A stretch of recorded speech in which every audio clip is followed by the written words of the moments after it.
Hello students. JEE math 2024 का question है, binomial theorem से है। फर्स्ट वेब सेकंड शिफ्ट में आया हुआ है।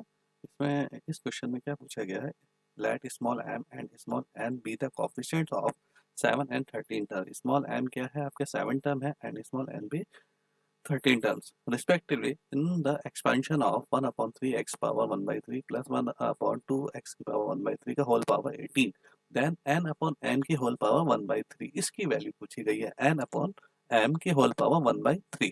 तो हमें m एंड n दिए हुए हैं, small m and n। m क्या है, be the coefficient of 7th and 13 term. Small m क्या है, कोफिशिएंट क्या 7 टर्म का, और small n be the 13 terms.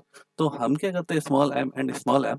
तो गिवन एक्सपेंशन क्या दिया हुआ है हमारा, 1/3 x पावर 1/3 प्लस 1/2 x की पावर 1/3 की होल पावर 18। तो ये जो गिवन एक्सपेंशन है, तो हम क्या करते हैं t7, या फिर हम जो m फाइंड कर रहे हैं, तो स्मॉल m जो कॉफिशिएंट की जो वैल्यू निकाल रहे हैं हम, वो कितनी आएगी आपके 18 से एनसीआर। इसके जनरल टर्म लिखते हैं हम, तो ये आएगा आपका एनसीआर, एनसीआर 1/3 एक्स की पावर 1/3 की पावर एन माइनस आर, तो 18 माइनस आर। तो 18 माइनस आर, आर की वैल्यू अभी t7 लिख रहे हैं, तो हमें ये पता है कि टी आर प्लस वन, तो टी 6+1, तो आर की वैल्यू हमें यहाँ पे 6 फाइंड होती है। तो एनसीआर यानी कि 18 से 6 1/3 एक्स की पावर 1/3 की whole power n minus r, तो 18 माइनस 6 तो 12 आ जाएगा, और 1/2 एक्स की पावर 1/3 की होल पावर आर, तो आर कितना है 6 है। इसी तरह से t7 जब हमने फाइंड कर लिया, इसी तरह से जो n है वो 13 टर्म का कॉफिशिएंट है। तो हम जैसे ही हम 13 टर्म फाइंड करते हैं, तो हम क्या लिख सकते हैं, इस टर्म का एक्सपेंशन क्या होता है 13 टर्म का, t13 equal 18c12 1/3 x power 1/3 की whole power 6 n minus r. तो 13 है, तो आर की वैल्यू कितनी आएगी 12+1, तो आर की वैल्यू 12 है, तो एन माइनस आर कितना आएगा 18 माइनस 12 6, और 1/2 एक्स की पावर 1/3 की पावर आर, तो 12 आएगा। तो हमसे जो क्वेश्चन में पूछा गया है वो है एन अपॉन एम की होल पावर 3 पावर 1/3। तो कॉफिशिएंट पूछा गया है इसमें। जैसे ही हम इसमें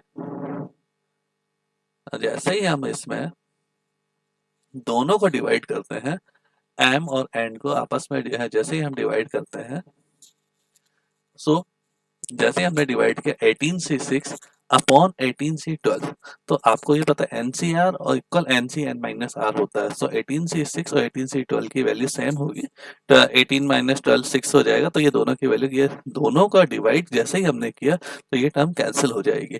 तो 1/3 की होल पावर 12 बचेगा एक, और ये 1/3 की होल पावर 6। तो ये 1/3 की होल पावर 12 और ये 6 कैंसिल हो जाएगा, तो ये बचेगा 1/3 की होल पावर 6, ऊपर मैक्सिमम बड़ी पावर है। इसी तरह से 1/2 की होल पावर कितना है 6 है, और ये 1/2 की होल पावर 12 है। तो नीचे कितना बचेगा, इसको जैसे ही हम कैलकुलेट करते हैं 1/2 की होल होल पावर 6, ठीक है ना। अब हम इसको कैलकुलेट करते हैं, तो 2/3 की होल पावर 6 बनता है, m अपॉन n। तो अब हमसे क्या क्वेश्चन में पूछा गया, n अपॉन n की होल पावर 1/3। तो हम n अपॉन m की होल पावर 1/3 है, तो यहाँ तो हमने m अपॉन n निकाला। अभी m अपॉन n की वैल्यू है कि पावर 1/3, तो हम क्या करते हैं, दोनों तरफ बोथ साइड हम क्या करते हैं 1/3 ऑपरेट करते हैं। जैसे 1/3 ऑपरेट करते हैं, तो पावर 1/3 6 की पावर 6 इंटू 1/3, तो ये कितना आ जाएगा स्क्वायर, 2/3 का स्क्वायर।